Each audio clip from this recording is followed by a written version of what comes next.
One. Hello, Miami. This is 305 Sports Now. I'm your host, Will, and this is the home podcast to all things Miami sports related. And this is, yes, another bonus episode. And joining me today is the host of the Manny Matsakis podcast, Mr. Manny Matsakis himself, a former high school football coach, coaching college. He's done it all. All right. And he was nice enough to join us coming back from a hard trip in a conference in Texas. Coach Manny, how'd it go? Oh, it was awesome, Will. I'll tell you, I genuinely enjoyed it. I did some consulting in San Antonio and went down there, worked with a high school installing my offense, which is it's called the triple shoot offense. So it's a version of the run and shoot, which is my background is run and shoot offense, four wides. Mouse Davis, June Jones, those are some of the guys that I've known along the way. And so they asked me to come down. I get these opportunities. I literally fly all over the country and do these types of camps. I did one I actually had a group. I have to think, there was a high school in Miami that was running my offense and did really well. Harold Barnwell. You know the coach, college, high school coach. You know Harold. Do you remember the name of the school? I'll think it was a city school in Miami. He flew his whole staff up to Ohio to come see me years ago, and he had a bunch of success, made the playoffs and all that. So it's pretty neat. Yeah. So there's a lot of schools in Miami. So forgive me if I don't know Harold, but that's great. The run and shoot offense is still pretty popular. It's actually, I think, the predecessor to the modern day spread. In my opinion, which is what a lot of college teams are running, and even some pro teams are starting to run as well. But Manny, I gotta tell you, I was when I was doing some research for this podcast, I'm amazed, my friend. You have done a lot in several different situations, from small schools to working at big schools to working at the high school level to working at the lower collegiate level. You've done it all. You've been a tight ends coach. You've been an offensive coordinator. You've been a head coach. You've been a special teams coordinator. But one thing that really caught my attention is that you were part of the Texas Tech Red Raiders when they were introducing the first ever air raid offense in the early 2000s under Mike Leach. But before I get into Mike, you started your coaching career with a legendary head coach, Bill Snyder, over at K-State. How was that experience? Oh, it's fantastic. Hey, I just found out where Harold was. Miami Carroll City High School. Oh my gosh, I can't believe I didn't think of that name. There you go. Yeah. They've won state championships on quite a few occasions. Yeah. So they were a big part of my offense, and we'll get to Coach Snyder's. I made the jet sweep popular. So when you see that receiver come, that was part of the deal, and Harold loved it and so forth. But, getting back to Coach Snyder, that was a great staff. I've been fortunate. I've been on some great coaching staffs.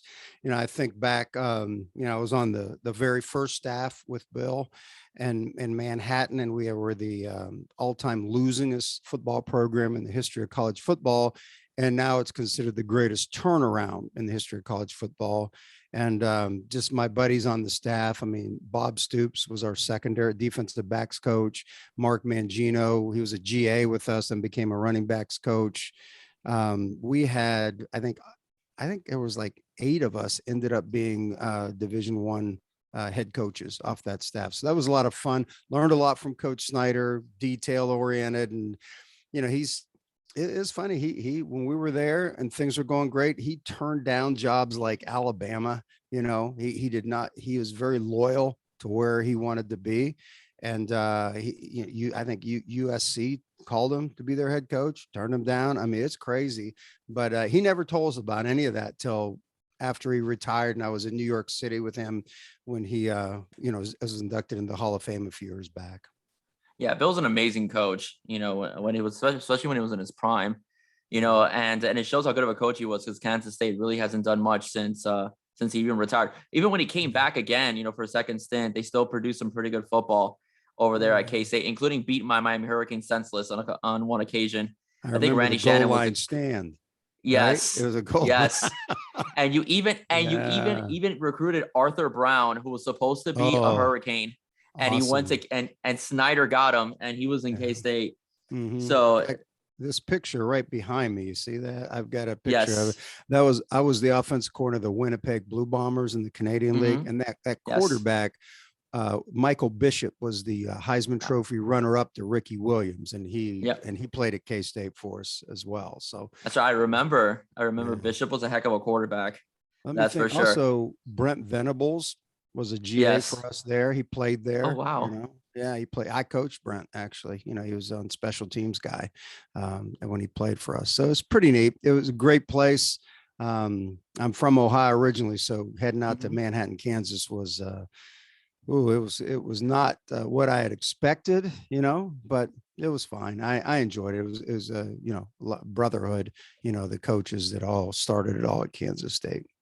Yeah. Also, Kansas State is a huge college town. Oh, Yeah, yes. so Kansas State football literally runs that town. So it must have been a great experience for Well, you, being you a part of know, that staff. as you say that, well, my first trip to Manhattan, so I'm driving down I-70, and then you come off, and I don't know, it's about 8-10 miles to Manhattan off of the highway. So it's not an easy place to get to.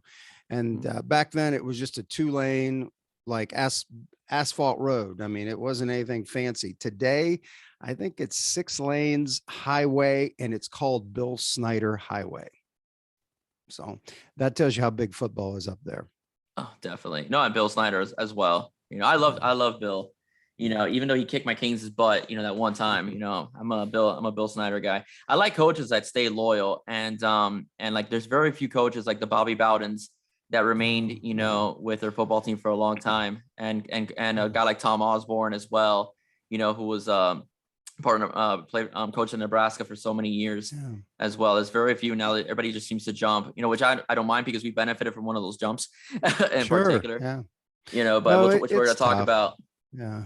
You know, it's interesting as you say, it's a tough thing to do. I mean, Bob Stoops stayed at Oklahoma the whole time. I mean, Yeah. and he's a legend there, you know, but I think it depends if it is your dream job or not, you know. Hmm. And some guys, they, you know, they start lower levels, they move up, and then maybe they get their dream job. But you know, I agree with you. You'd like it for a guy to stay when he's successful, but you know, when that next school starts to call and it's home, or there's something about it, it's tough to turn down. Especially the money nowadays is ridiculous. Yeah, especially our situation, because as we mentioned Yeah. before we started this podcast, Coach Cristobal has wanted to be the Kings head coach for a while, Yeah. and he got Uh, snubbed a couple of times, by the university. But eventually, even though he was pretty successful at Oregon, you can't argue. Even though you have your detractors, whether on social media or the media itself, that regarding some mistakes he made while in-game coaching, you can't argue with the fact that in 4 years he went to 3 Pac-12 championships, won 2 of them, yeah. won a Rose Bowl, had a top 10 recruiting class, every single year, won at least 9 games. That'll get you big money anywhere. And there's very few guys like Saban and Dabo, that every year you expect them to be in the national championship game, so you have to take chances sometimes in college football, especially when guys have experience and they're successful and they've proven it at the highest Yeah. level. Well, there's no question. I mean, as you say that, I think, you know, it's very interesting.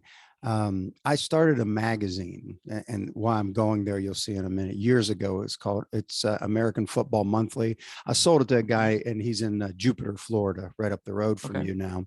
And but it is the trade journal for football coaches, and we at one time had the most complete head coach search firm out there. And we had done all the analytics on what people would want. They would hire the company and so forth. And probably the biggest thing I noticed in coaching hires is when a guy gets fired or leaves, generally they hire a guy that is opposite. And I'm talking like opposite, like fat guy, thin guy. You know, that opposite. It doesn't matter. It's crazy how they do this. You know, so you know, someone that like Lincoln Riley is a certain way. Well, Brent Venables, totally different guy. I'm talking. They look for opposites. So, and I think Miami was just in that situation over the years with these numerous hires. Um, I think they got it right with Mario, but you know, but I don't know that they wanted that type of a, you know, intense, former offensive line guy. Yeah, it's a different type of deal. I mean, they're going to come get their work done. It's not going to be an easy place, you don't just get to put the helmet on and represent the U. You're going to have to earn it with a guy Oh, like definitely. that. Yeah. Yeah, So I think he's it's totally different. he's different from Manny. Manny was more of a player's coach, and Mario could come across that way, but Mario is incredibly intense. Mhm. He's actually very intense. The moment after his press conference, he was right at he went to Central High School to start looking at potential recruits and basically try to get some players in and keep players and let them know that things are gonna be okay. So he's a tireless guy. And one of the highlights that everybody had last year was when one of his players, I think wide receiver, got a taunting call, and it came out on ESPN. He just lit the kid up, on national television, which is different than Manny's approach. Manny will get upset, but he'd be more like calm, cool, and collected, So yeah, so they're opposite. The only thing they have in common is that they're both Cuban, by ancestry, but they're opposite guys in terms of how they approach, their players, how they approach the game, and including, even recruiting. Like Manny was a great recruiter, and I think he doesn't get enough credit. He gave Mario literally the keys to I would say to a Mustang at the moment, on offense at least, because we have some studs we're going to get into later on, on offense. And so Mario's coming in with a good full up cover, but at least at the 2021 class. But because of what, the whole situation that Manny was left hanging, Manny Diaz I'm referring to, was left hanging, only about at the moment, only 8 recruits signed or verbally committed. Yeah, it's tough because they were unsure of who was going to be the coach. So that created a major effect. We'll get back into that in a minute, because I also want to get into the whole Manny Diaz situation with you as well. But I want to talk about Mike Leach, because aside from coaches, for I would say the mid 2000s, 2010s, Mike Leach was the coach that everyone wanted down here because of the air raid offense. So a lot of us felt, including myself, that if Mike would have gotten the job, we could have put up 50 points a game with the talent we had at the University of Miami. You were the special teams coordinator at Texas Tech when he first introduced the air raid, and now everybody seems to be doing a variation of it. What is tell us about Mike Leach, the individual, and what was it like working under him? Well, it's funny you say that. I never felt like I worked under him. I always felt like I worked with him.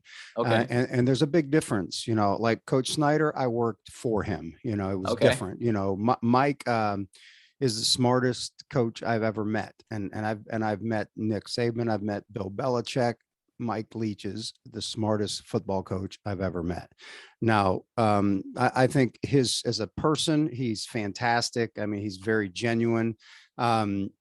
And I think because he's so smart, sometimes people don't know how to take him, so, he gets a very, you either love him or you're sort of taken aback by what some might consider his quirkiness. But I'll tell you what, you can see what's going on in Mississippi State, and they're just hitting the tip of the iceberg. It's going to get crazy. He's just starting to get some things put together there. And I know I had a conversation with him once when we were down in Key West, and he told me that Miami was one of his, he thought, a dream job because of the offense. He thought he could go there and win. I'm talking multiple national championships. That was how he felt you could recruit at a place like Miami for his offense. So, it's interesting. I think he just sort of said that is a place. University of Houston was one like that. He thought Southern Cal, he only named that was it. It just fit his system because he could get those great players that fit for him. Yeah, we totally agree. A lot of us were disappointed that he wasn't at least given a shot, and hired, and they went with Al Golden, at that time that Al Golden had won at Temple, but he was seen more as a corporate type of head coach that would follow the line more so than Mike, who, like we mentioned, was a bit quirky. That interview must have been interesting. And he's actually been interviewed several times here because of his popularity by our South Florida radio hosts. And they just get a kick every single time he's on the show, because like you said, he's incredibly genuine. He's off the cuff, when he speaks, and he speaks his mind. He speaks his mind, as well. So I mean, as far as Mike Leach, one thing that we like about Mike is that he's always been a big fan of quarterbacks, and it leads us to our next segue. The ACC, gets a reputation for being the little brother of the SEC. Because the SEC is considered the king of college football, and the ACC is considered, Clemson, and that's it. It's pretty much how people feel about the ACC. And Clemson has proven it. Clemson has won a couple national championships under Dabo Swinney, and they've actually they've beaten Alabama, and they've been quite successful. The national championship game with Deshaun Watson and also Trevor Lawrence. But one thing, and since you're an offensive-minded guy, I like offense as well. I love defense too, but there's something about offense that I greatly enjoy. I wanna go over the quarterbacks of the ACC. The ACC probably has some of the best quarterbacks in the country, but because they're in the ACC, they don't get a lot of credit. I'm gonna shoot some names at you, and you tell me what you think afterward. Sam Howell, North Carolina. Yeah. DJ Ugalele, 5-star, over from Clemson. Brennan Armstrong, Virginia.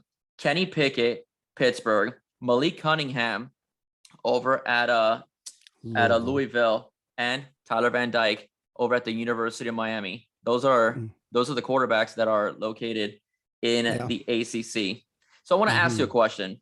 Since you have experience coaching quarterbacks and coaching offenses and tight ends as well, but what does it make? Because sometimes they come from high school, they're 5-stars, they go to college, and they're not that good. Someone like Tate Martell, who was a 5-star quarterback, just could not cut it at any school he was at. So what does it take to be a good collegiate quarterback? Well, I think first and foremost, it's being able to be a student of the game. I mean, it's really between the ears. That's where a great quarterback is. I mean, the great ones are all extremely sharp. The ones that win you championships. I think that's number one. Also, the ability to lead when they enter a room. They're a leader. I mean, they have that, what we call the it factor. I mean, I can't tell you, I was telling you about Michael Bishop when I coached him at Winnipeg. We brought him in the middle of the season. The moment he stepped in the locker room, they knew he was the man. There was no argument. But I mean, defense, everybody, they all rallied around that guy. So I think that it factor is big right now. You see some guys in the pros that certainly have that. It's interesting. And I don't, having coached in Canada also, you look at the Colaros kid who used to be the quarterback at Cincinnati, and he's getting ready to maybe win his second Grey Cup in a row. But that's what they say. And Travis Kelce and he were on the same team at the University of Cincinnati. And Travis says, hey, he's the dude. I mean, Patrick Mahomes is great. He goes, but that guy, he goes, he will you to win, so I think it takes that. It's not, especially when you're talking about those guys in college, not all those guys will be pros. Some of them will be fortunate to back up somebody, which is, that's a great opportunity, but I think that's what it takes, and to be extremely coachable and be a guy that can will your team to win. And I think those are the key aspects of a good quarterback. So I got to ask you, Tyler Van Dyke, being from Miami, this is we're Miami-based podcast. Tyler Van Dyke came into the season pretty much a quarter in. Derrick King gets hurt. He comes in. It's unexpected. He is a freshman right off the gate, and he just literally lights up college football. So I don't know if you've been keeping up with Tyler, but if you have, can you give me what is it that Tyler has that has made him make such an easy transition into the NCAA? Well, one thing, when you told me that we're going to talk about him specifically, I watched Miami Pitt, I watched Miami Virginia Tech, and I also watched trying to think, there was one other game of him also. I watched 3 games and all the stuff just to see, because you hear about guys, but now that's a lot of it's like, talking heads, but then you go analyze it like hate to say, like a John Gruden, when you actually look at this stuff, the shows that he used to do. But, the things I noticed about him is I like his range, his height, he's got the measurables there. He dealt with a few bad snaps, and he was athletic enough to pull those out, which for a coach is great. He does have very good arm strength. He can throw the deep ball, which I thought surprised me for a young guy. So I think he definitely has that. And what I really liked was his poise in the pocket, where he was very smooth, very little wasted motion. When his feet would get set, the ball would get released. And that's all about mechanics. I mean, when you look at a quarterback, like his technique and so forth, you want to find a guy that, I always say, his feet are like a boxer and his hips are like a golfer swinging. And then the arm action is like a tennis pro serving. And he's got a lot of that. I mean, it was more for a young guy, it was further along than most. So I think those are some of his strengths. I think the coaches there did a nice job with him, running enough zone reads and RPOs with him, because his biggest weakness was handling pressure. He struggled to go from the first read to the second to the outlet.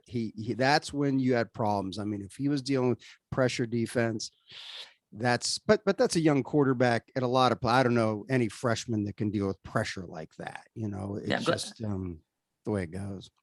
I'm glad you mentioned that, because one of his worst games, especially in the first quarter, was against Florida State, which is our arch nemesis. And he had not faced the pass, even though Virginia Tech has a good defense. And even though they do have a good, even though the record didn't show it, they didn't allow a 300-yard passer until he, literally carved them up.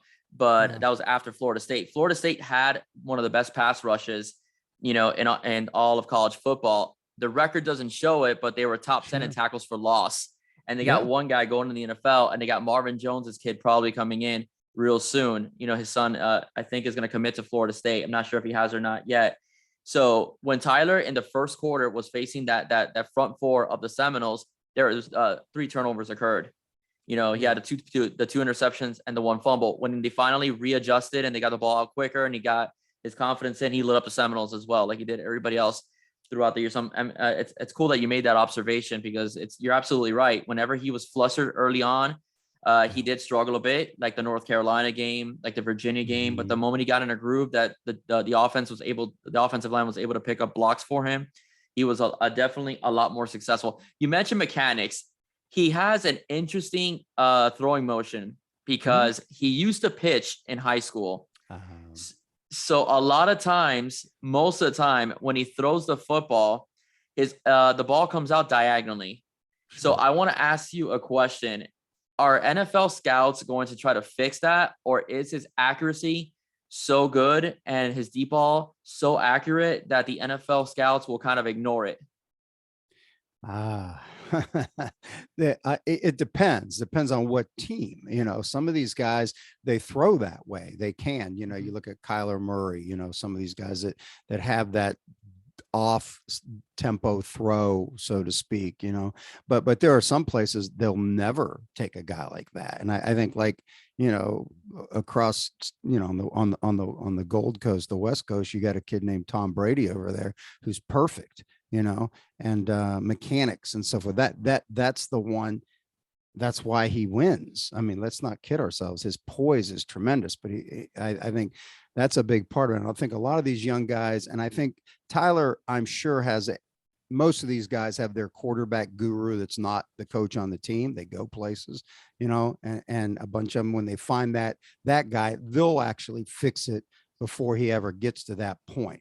I mean, right now, if he were, he's young. I mean, he's a kid. If he goes to the NFL, he'd get cut the first day. He'd have no shot, because the game's so much faster up there. So I think it's going to take him some time. And if he really wants to play at that level, then he's going to have to shift the mechanics, because he's not Patrick Mahomes. He's not Kyler Murray. If you get what I'm saying, it's those guys just do freakish things like that and take over games. I'm not saying he may not win y'all a national championship someday. Hopefully, depending on what Mario does offensively, it gives him a chance. But he needs a great run game to really, I think, flourish as a passer. Oh, definitely. And Miami has the running game. I mean, we have 4 talented backs. Yeah. Yeah, we do. Definitely. We have 4, even 5 talented backs that we're afraid that they're going to end up in the transfer portal. And speaking of transfer portal, a couple of writers down here were afraid that Tyler Van Dyke would transfer since Manny Diaz was let go by the team. And also Rhett Lashley took the job at SMU, but he did say he was staying. But I wanted to talk to you about that. We were talking about earlier before we started. You went through a somewhat similar situation at your previous job at Defiance. Where you had a major disagreement with the university, if I'm not mistaken, according to one of your podcast episodes, from what I remember. Manny, it's divided here. Some people say, hey, it's business. You know, Que Sera Sera, the guy's coming out with like $9 million in buyout money. Yeah. Others, like myself, believe that he should have been given at least another year because he had all this talent coming back on offense, and it would have been his own recruits. So my question to you is, and for the record, for those who are like, out there in the podcast, but oh my God, who cares? Listen, I'm glad Mario's here. I just don't like the way the university handled it. Okay. I'm a huge Mario Cristobal guy since his FIU days. So before I get any hate mail, I'm glad he's here. Just wish it was handled differently. That's all I'm saying.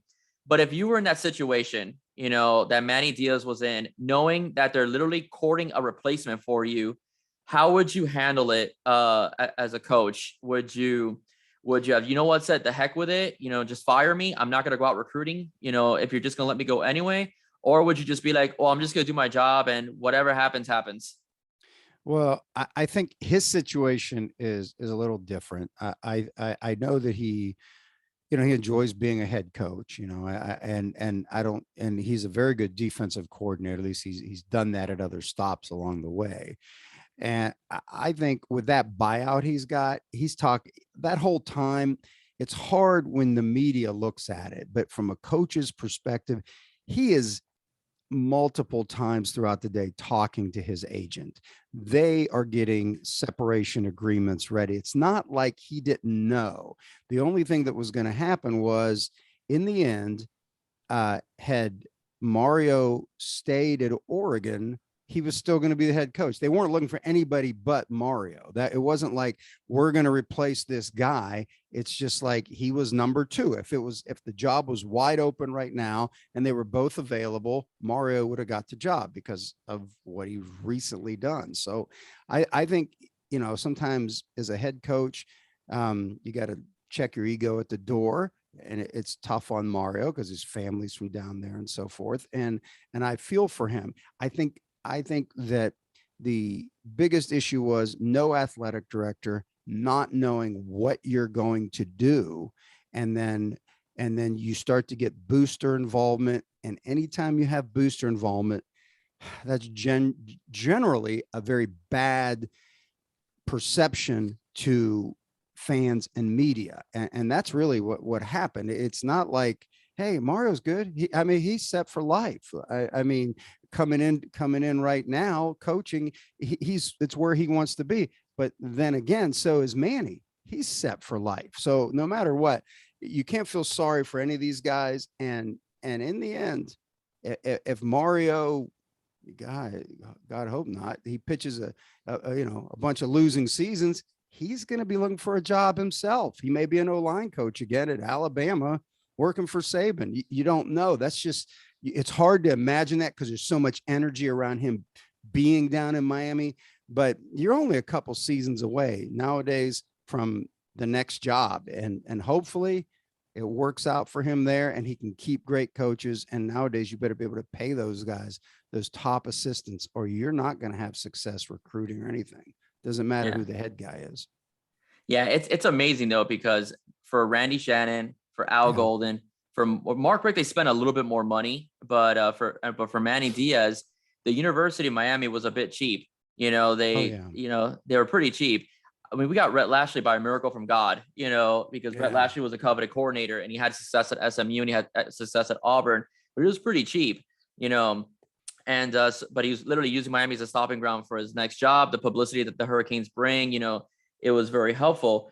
But now they're basically telling Mario, whomever you want, whatever you want, it's yours. And we've got, major boosters that have jumped in, like John Ruiz, the Mascanosa family. I also believe that maybe Dwayne "The Rock" Johnson might throw a couple cups of change, at the Canes as well. seeing that he knows Mario personally as well. So Mario has literally, we're talking about bringing in Joe Brady, who won as offensive coordinator, who won a national championship for LSU just a couple of years ago. And that looks like it's going to be, it might be our next offensive coordinator. At least that's what the media says. We don't know yet until it's pen to paper. We can't say, but there is mutual interest according to several respectable outlets. Yeah. So that's huge. So they're giving Mario everything he wants. Yeah. Oh, definitely. I mean, definitely. Yeah. You just don't know. I mean, you look at some different OC hires and, I mean, it wasn't that long ago, LSU hired Matt Canada and was paying him over $1 million.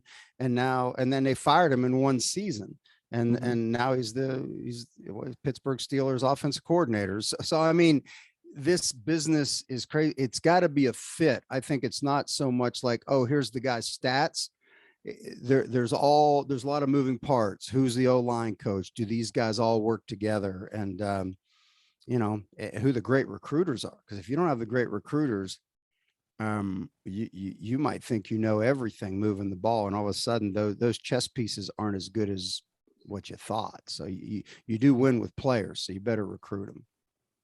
Yeah, that's what happened to Willie Taggart. I mean, Willie Taggart had, whom personally, Kendall Briles, on his staff as offensive coordinator, and Kendall's a great coach, but it just didn't work out. And after Miami blew them out at home, everybody was like, oh, and they brought in Mike Norvell right after.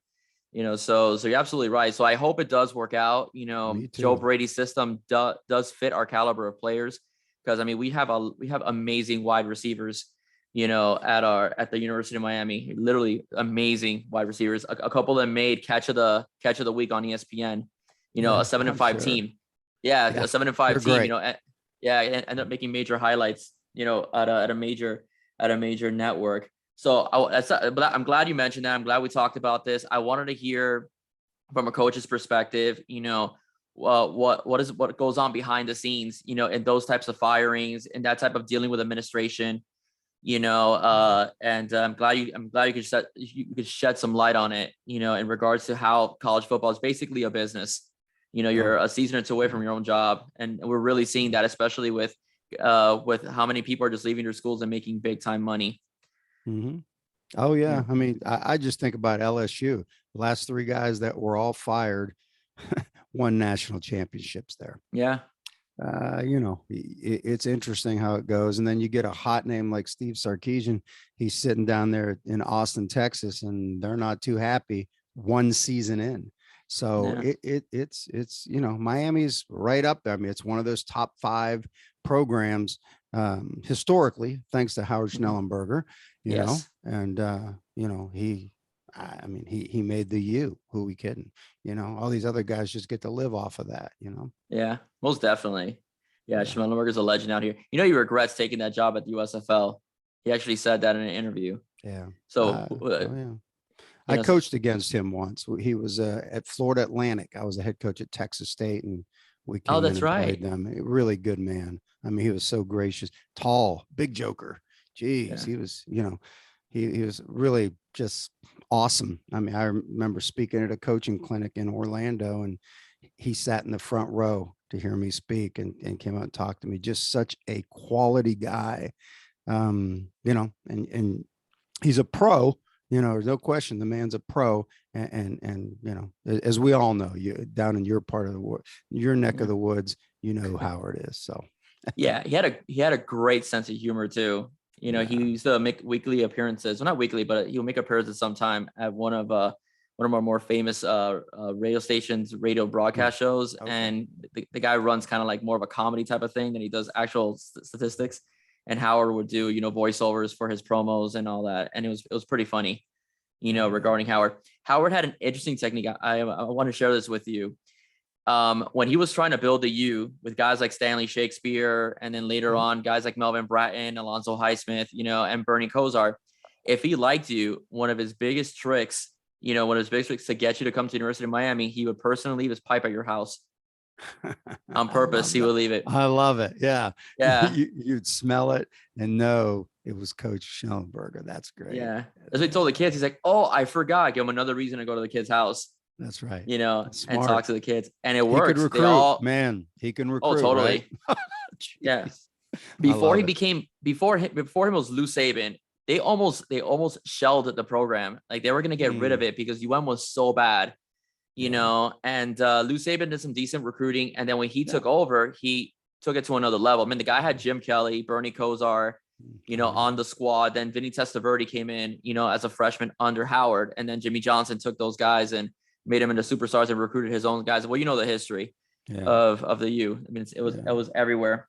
Legendary. All right, so now, okay, I want to make this about your show. You know, you put on, and I've listened to a couple episodes of your podcast, the Manny Matsakis show, and I gotta say, I really enjoy it. I enjoy hearing you talk to a couple coaches that, you know, many of us know the names of, like Art Briles I thought that was a phenomenal interview we had with him. The Manny Matsakis show, it's if I'm wrong, but maybe you could enlighten our listeners. It's basically a show for potential head coaches and motivation for them. Am I right or wrong? That's along those lines. I mean, what happened on that show was 2 years ago, I just did it just for the sake of doing it. Right. So I shot out 21 episodes, and then all of a sudden it was like considered critically acclaimed. Like there was like an article had like ranked number 9 of all podcasts for American football coaches. So it is geared toward coaches, but the topics are not just talking to coaches. I mean, I've authors on there. I've got, you know, different type, and sometimes I'll even do a monologue. It's just me talking, and those will be coming up where I'm teaching coaches success principles and so forth. So it's designed first and foremost. You've got like, what is the mission of this deal? I want to help coaches. That's why years ago I started American Football Monthly, the magazine, right? And then sold it. So I've always had a desire to do that, but recently, after some time off, and I restarted this podcast. To me, it was all about helping coaches create that football coaching life on their terms. It's like, how can you make your life fantastic? And it can be anything. It could be, you know, 3 or 4 episodes ago, I interview a guy that's in Vienna, Austria, right? And he is a head football coach of the Vienna Vikings. And he's been there for 15 years, and he was coaching at Cal Berkeley, you know, and then as a GA, and had this opportunity to go out there, and he has never left. And now they're getting ready to start the first fully professional football league in Europe since NFL Europe in 2007. You know, so it's like, that was a great interview, and it was fascinating to hear what this guy was about. So I look for those stories, I find them, and then I'll do other stuff. Heck, this Friday, you'll never guess the topic. Nobody's ever done a podcast like this as a football coach. It's about the carnivore diet, right? And how it can increase your energy and so forth. So I've got this guy who wrote the Carnivore Cookbook, like a real famous author. I said, how can we utilize this? Because some people say this and that. So it's like, it's a dialogue. And I learned from people, because I enjoy, until I decide to go back into coaching, and I haven't yet. But in the meanwhile, I'm using this as my classroom to teach and to learn and help coaches out. So I've got that show, the Manny Matsakis show. And then I've got a website that's with it. It's just mannymatsakis.com. And, you know, and that, you know, where the different posts are on there and so forth. So it is fun, and doing that. And it has led to more speaking engagements, and just, I don't know, that's how we hooked up. You know, we're online, and you love football. I'm all about football. So it's like, why wouldn't we hook up like this, Will? And I feel very, very fortunate to have met you and have this opportunity. Likewise, Coach. Yeah, I'm going to tell a story of how we met. We're members of the Grow the Show podcast. That's authored by a guy named Kevin. I hope I don't butcher his name. Schmedlin. There we go. Where basically he helps podcasters expand their podcast. And I was looking for people to interview, you know, because I like talking to people about sports, because I love sports. You know, I'm a big football guy. I love basketball as well. So Manny was gracious enough to contact me and tell me about his background and inform me that he was interested in coming on the show so we could talk a little bit of football. And that's how we got together. So the Grow the Show podcast was very influential in making this interview happen. So I'm very grateful to Kevin, Geraldine as well, who's also one of the major authors on that pod. She's the one that actually made me copy and paste my link where that you saw. So we can Cool. She's the one that gave me the advice. So I'm very grateful to her as well. So she helped make this happen as well. So yeah, so if you're ever interested in starting a podcast, if you want some advice, Grow the Show is absolutely excellent format to give you tools and so on to open up a podcast, for everyone of all topics. It doesn't really matter. But Manny, again, I'm really grateful for you being here. Okay. I'm grateful for your expertise. Yeah. Thank you for sharing your knowledge about the coaching field and your experiences with these legendary coaches and yourself in terms of being one of the innovators of the jet sweep, which is a very popular offense, part of an offense that is used everywhere in college football, even the pros as well. And everybody, if you get a chance to listen to wisdom on what is all things football, please tune in to the Manny Matsakis show. You can find it on Spotify. You can find it on Google. I'm assuming Apple as well. Oh, it's everywhere. Yep. Any podcast player. Yep. It's on. Just search it and boom, you got Manny everywhere. All right. Even on YouTube. I've actually found him on YouTube as well. You got a little, you can't get enough of Manny. Manny's everywhere. Manny Matsakis, not Manny Diaz. That's right. Yeah. I ought to get him on the show. I need to give him a call to see how he's doing. Yeah. Well, he's definitely available. Yeah. Why not? Yeah. No, I because there's a lot to learn from those experiences. Yeah. And I'm telling you, as an old coach told me once, you're one step away from the penthouse to the outhouse. So, I mean, be excited. Mario's there, but I don't know, 3 years from now, you don't know what's going to happen.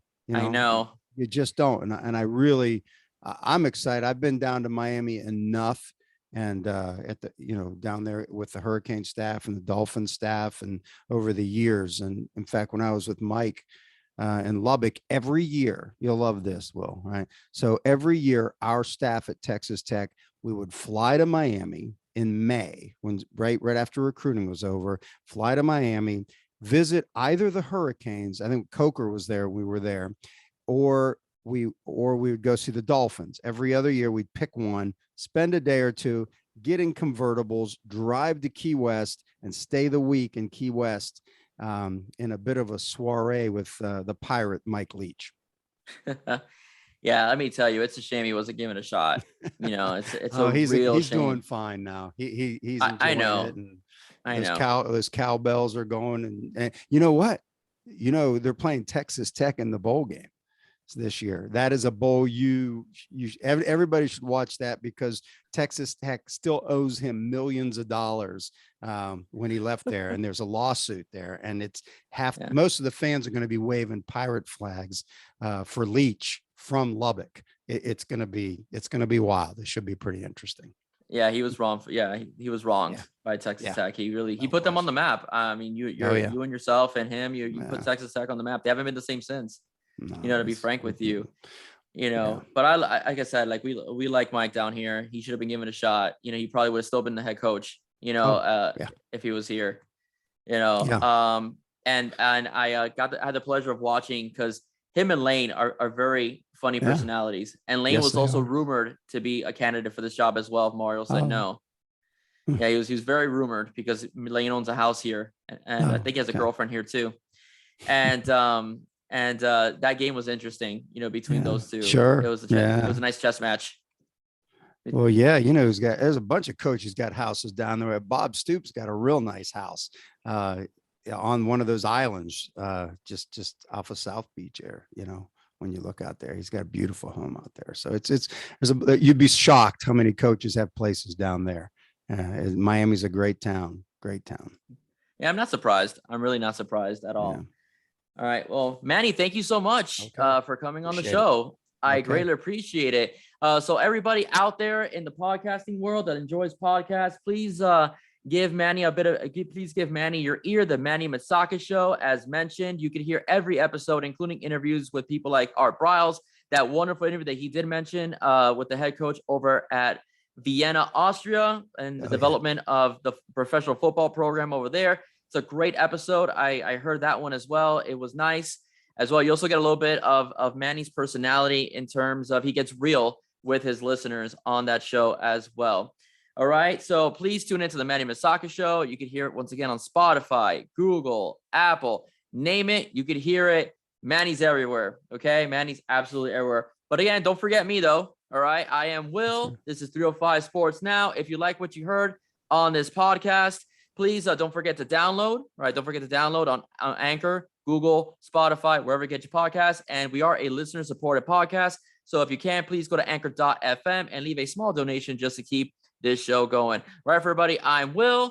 And once again, thank you, my guest, Manny Matsakis of the Manny Matsakis Show. Have a wonderful day. God bless and see you soon.